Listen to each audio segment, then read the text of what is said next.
Somos estudiantes de la Universidad Cooperativa de Colombia, octavo semestre de Contaduría Pública, de la asignatura Control Social. Mi grupo está conformado por Richard Ruiz y mi persona, Carolai Sierra. En este video abarcaremos un tema principal que es control social, que se encuentra dividido en 4 subtemas: participación ciudadana, mecanismos jurídicos, veeduría ciudadana y gestión pública. Los ya mencionados ayudarán a conocer más sobre el manejo del país. Comenzamos hablando qué es el control social. El control social es una forma de participación ciudadana que permite a los individuos y a las organizaciones de la sociedad influir, orientar, corregir, rectificar las decisiones, el manejo de recursos y los programas públicos del Estado. Busca contribuir al logro de los objetivos propuestos en las políticas públicas, con eficiencia y transparencia en una presentación equitativa de los servicios. El control social busca la satisfacción de las necesidades básicas, la redistribución y ejercicio equilibrado.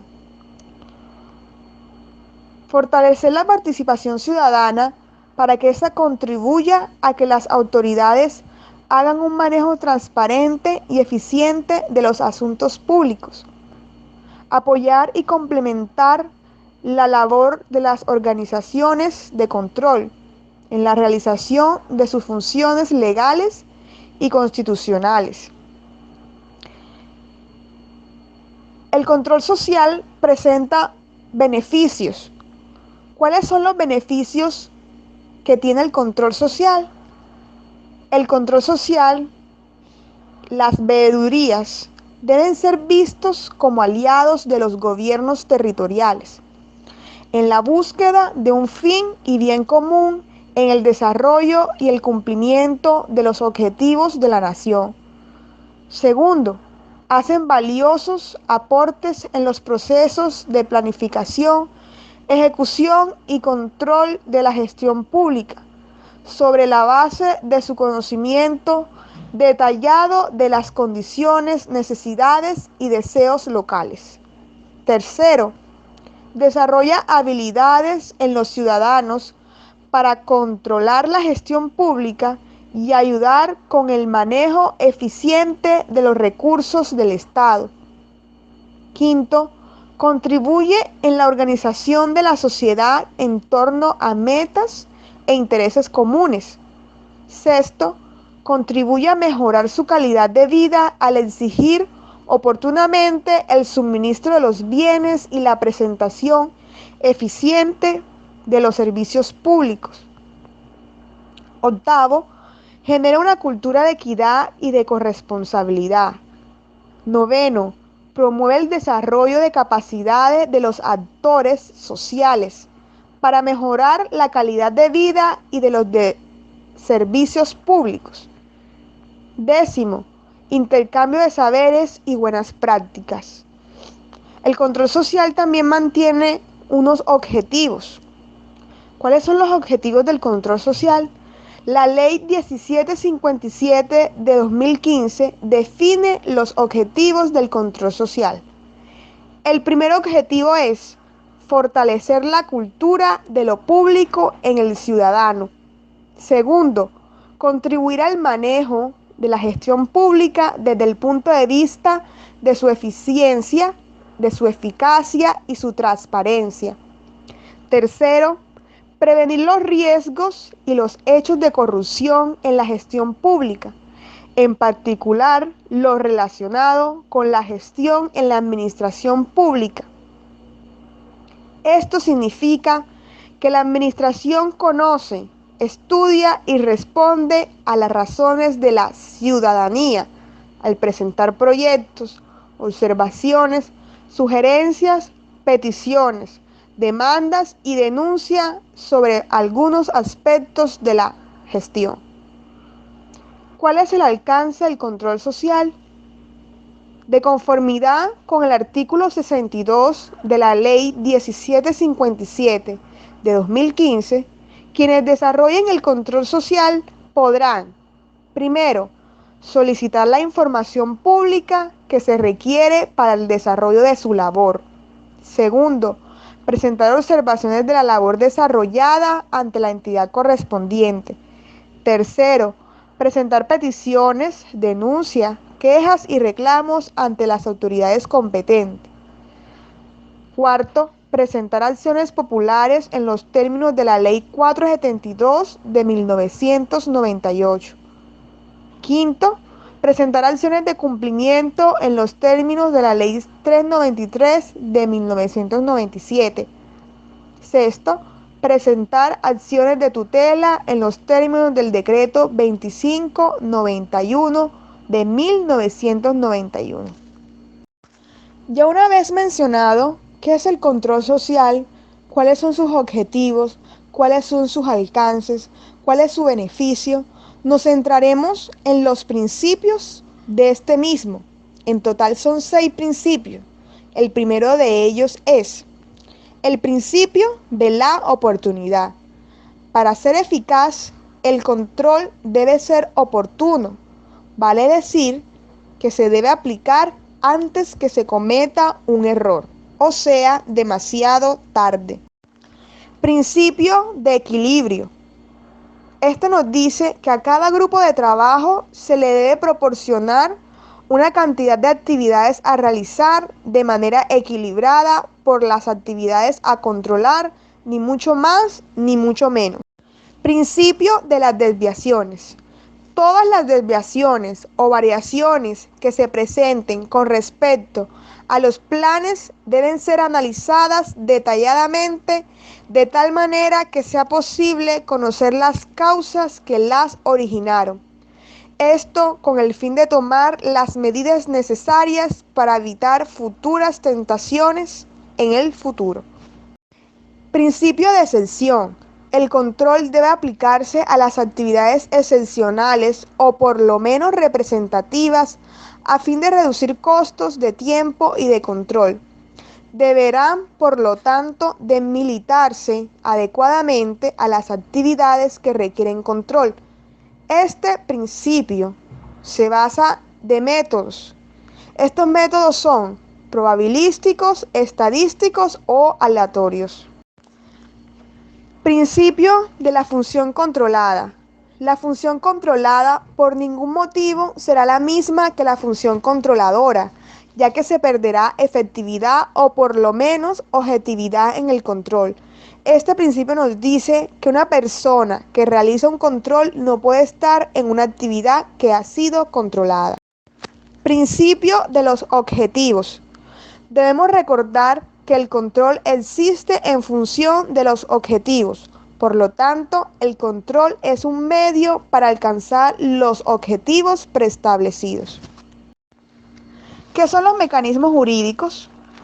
Para el Plan Nacional de Formación del año 2003, los mecanismos para intervenir ante los riesgos de la gestión pública fueron creados por la Constitución para que todos los ciudadanos, así como las organizaciones sociales y no gubernamentales, puedan solicitar a la Administración pronunciamientos, cumplimiento de normas y compromisos y la protección de derechos fundamentales. Uno de los mecanismos jurídicos que tomaremos en este video es la acción de tutela. Para entrar en materia debemos conocer qué es una acción de tutela. Es la acción constitucional con la que cuenta toda persona en caso de que sea vulnerada la garantía de sus derechos constitucionales, fundamentales o conexos.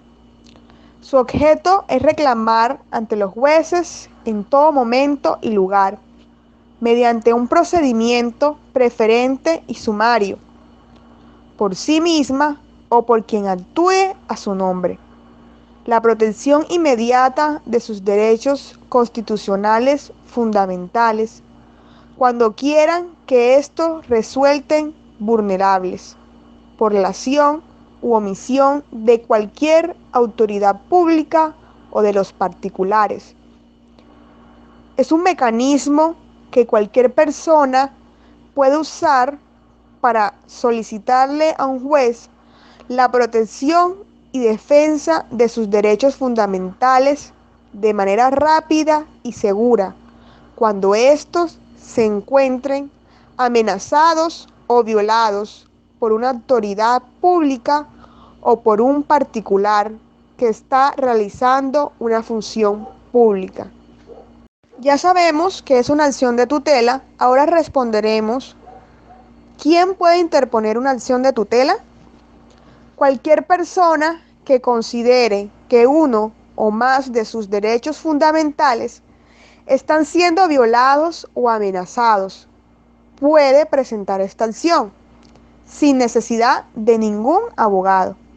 Si una persona no puede interponerla por sí sola, como es el caso de los niños o los ancianos o alguna persona de discapacidad, la puede interponer un familiar, un representante legal o el defensor del pueblo. Si un colombiano vive en el extranjero y considera que alguna autoridad de la República de Colombia ha violado sus derechos, puede solicitar acción a través del defensor del pueblo. ¿Contra quién se puede interponer la tutela? Conforme al artículo 13 del decreto 2591, la acción se dirigirá contra la autoridad pública o el representante del órgano que presuntamente violó o amenazó el derecho fundamental. Si uno u otro hubiesen actuado en cumplimiento de órdenes o instrucciones impartidas por un superior o con su autorización o aprobación, la acción se entenderá dirigida contra ambos, sin perjuicio de lo que decida el fallo. De ignorarse la entidad de la autoridad pública, la acción se tendrá por ejercida contra el superior. ¿Cuáles son los derechos protegidos por la tutela? Según lo previsto en el decreto 2591 de 1991, en su artículo 2, los derechos protegidos por la tutela son los derechos constitucionales fundamentales. Cuando una decisión de tutela se refiere a un derecho no señalado expresamente por la Constitución Política de Colombia, pero cuya naturaleza permite su tutela para casos concretos, la Corte Constitucional le dará prelación en la revisión en esta decisión. Continuaremos con la veeduría ciudadana. La veeduría ciudadana es el mecanismo democrático de representación que le permite a las personas y a las diferentes organizaciones comunitarias ejercer vigilancia sobre la gestión pública respecto a las autoridades administrativas, políticas, judiciales, electorales, legislativas y órganos de control, así como de las entidades públicas o privadas encargadas de la ejecución de un programa, proyecto, contrato o de la prestación de un servicio público. ¿Quiénes pueden constituir una veeduría ciudadana? Lo pueden hacer los ciudadanos en forma plural o a través de organizaciones civiles como organizaciones comunitarias, profesionales, juveniles, sindicales, benéficas o de utilidad común, no gubernamentales, sin ánimo de lucro y constituidas con arreglo a la ley. Mencionaremos algunos derechos y deberes de las veedurías. Por el lado de los derechos tenemos: las instituciones, los contratistas están obligados a entregar información que requiera la veeduría ciudadana, conocer las políticas, proyectos, programas, contratos, recursos presupuestales asignados, metas físicas y financieras, procedimientos técnicos y administrativos y los cronogramas de ejecución previstos para los mismos desde el momento de su iniciación. Y otro, los demás que reconozca la Constitución y la ley. Por el lado de los deberes tenemos: definir su propio reglamento de funcionamiento y los mecanismos de regulación del comportamiento de sus miembros, inscribirse en el registro de las personerías municipales, distritales o cámaras de comercio, informar a las autoridades sobre el mecanismo de financiación y el origen de los recursos con que cuenta para realizar dicha vigilancia y las demás que señalen la Constitución y la ley. ¿A quiénes podemos hacer la veeduría ciudadana? Podemos hacer la veeduría ciudadana a las autoridades administrativas y a las autoridades políticas, pero también se le puede hacer auditoría y veeduría ciudadana a las autoridades judiciales, a las autoridades electorales. Adicionalmente, como ciudadanos de a pie, podemos realizar veeduría ciudadana a las autoridades legislativas, a los órganos de control como lo son la Contraloría, la Procuraduría, la Personería. Como agregado se le puede hacer veeduría ciudadana a los particulares que ejecutan recursos públicos. Con esto último se hace referencia a las empresas de economía mixta, es decir, son empresas que parte de su capital es privado y la otra parte es público, de tal manera que si ellos como particulares. ¿Cuáles son las funciones de las veedurías? Las funciones de las veedurías ciudadanas fueron establecidas en la Ley 850/2003, entre las cuales se destaca vigilar los procesos de planeación para que conforme a la Constitución y la ley se dé participación a la comunidad, vigilar que en la asignación de los presupuestos se prevean prioritariamente la solución de necesidades básicas insatisfechas según criterios de celeridad, equidad y eficacia. Vigilar porque el proceso de contratación se realice de acuerdo con los criterios legales. Recibir los informes, observaciones y sugerencias que presenten los ciudadanos y organizaciones en relación con las obras o programas que son objeto de veeduría. Comunicar a la ciudadanía mediante asambleas generales o en reuniones los avances de los procesos de control o vigilancia que estén desarrollando. Denunciar ante las autoridades competentes los hechos o actuaciones irregulares de los funcionarios públicos. ¿Cuáles son los objetivos de las veedurías? El artículo 6 de la Ley 850 señala fortalecer los mecanismos de control contra la corrupción en la gestión pública y la contratación estatal, velar por los intereses de las comunidades como beneficiarios de la acción pública, apoyar las labores de las personerías municipales en la promoción y fortalecimiento de los procesos de participación ciudadana y comunitaria, propender por el cumplimiento de los principios constitucionales que rigen en la función pública, democratizar la administración pública, promocionar el liderazgo y la participación ciudadana. La Constitución Política de Colombia de 1991 establece los siguientes mecanismos de participación. Primero, el voto. El voto es el acto mediante el cual un ciudadano participa de manera activa en la elección de las personas que quieren que las representen o en la adopción de una decisión pronunciándose de uno y otro sentido. Segundo, el plebiscito. Es el pronunciamiento del pueblo convocado por el presidente de la República para apoyar o rechazar una determinada decisión del Ejecutivo. El más famoso plebiscito en la historia reciente fue el que dio paso al Frente Nacional. Tercero, el cabildo abierto. Es una acción colectiva o individual que permite incidir en los procesos, programas, planes y proyectos que afectan la vida económica, política, social y también cultural del país. Cuarto, la consulta popular. Es la institución mediante la cual una pregunta de carácter general sobre un asunto de trascendencia nacional, departamental, municipal, distrital o local es sometida por el presidente de la República, el gobernador o el alcalde, según el caso, a consideración del pueblo para que éste se pronuncie formalmente al respecto. En todos los casos, la decisión del pueblo es obligatoria. Cuando la consulta se refiera a la conveniencia de convocar a una asamblea constituyente, las preguntas serán sometidas a consideración popular mediante la ley aprobada por el Congreso de la República. Quinto, el referendo. Es la convocatoria que se le hace al pueblo para que apruebe o rechace un proyecto de norma jurídica o derogue o no una norma ya vigente. El referendo puede ser nacional, regional, departamental, distrital, municipal o local. Sexto, el referendo derogatorio. Es cuando se pone a consideración del ciudadano el sometimiento de un acto legislativo, una ley, una ordenanza, un acuerdo u una resolución local, en algunas de sus partes o en su integridad para que el pueblo decida si la deroga o no. Séptimo, el referendo aprobatorio.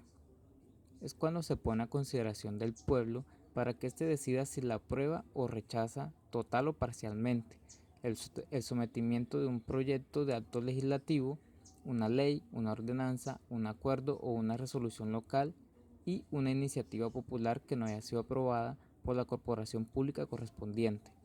Octavo, la iniciativa popular. Es el derecho político de un grupo de ciudadanos de presentar proyectos de ley y de acto legislativo que pretende reformar la Constitución ante el Congreso de la República, de ordenanza ante las asambleas departamentales, de acuerdo ante los consejos municipales o distritales y de resolución ante las juntas administrativas locales y demás resoluciones de las corporaciones de las entidades territoriales de acuerdo con las leyes que las reglamentan según el caso para que sean debatidos y posteriormente aprobados, modificados o negados por la corporación pública correspondiente.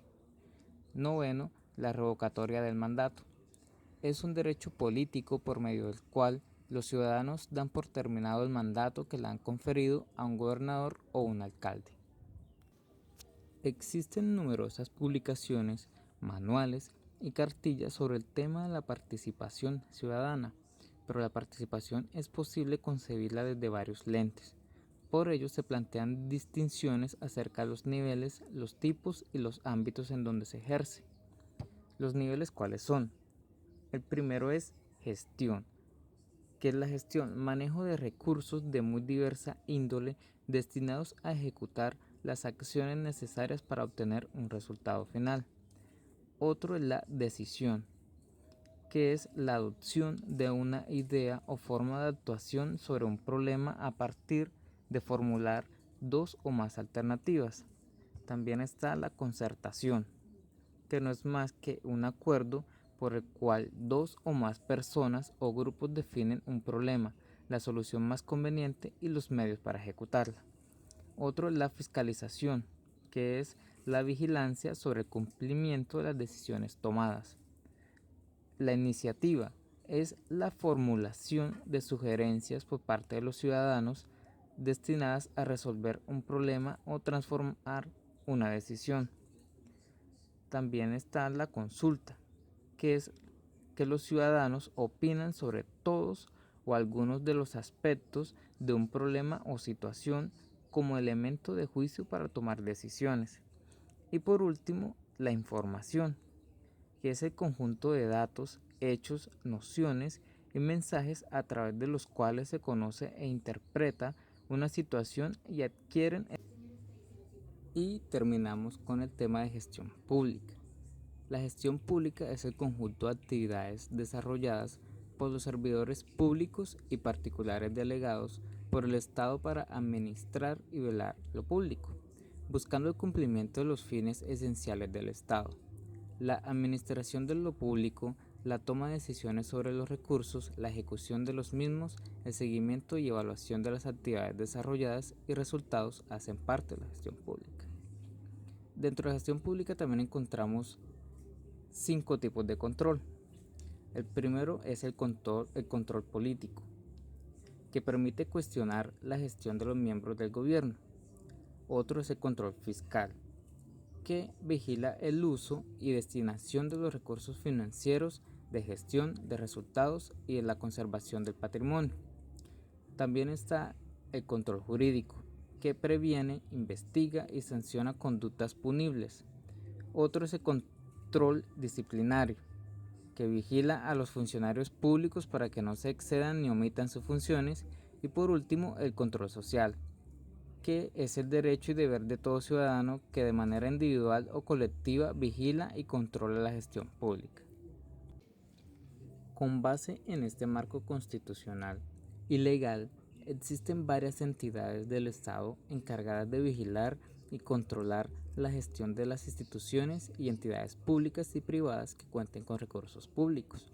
Los organismos de control y vigilancia del Estado colombiano son la Contraloría General de la República, la Procuraduría General de la Nación, la Defensoría del Pueblo, las Contralorías Municipales y Departamentales y las Personerías Municipales. Las anteriores entidades tienen funciones que tienen relación con la defensa del ciudadano, salvaguardar los derechos e intereses de los ciudadanos, garantizar la protección de los derechos humanos, entre otros. Para ello, dentro de sus actividades propenden por mejorar la calidad de vida de los habitantes y promueven la participación ciudadana en cada uno de los frentes en los que trabajan.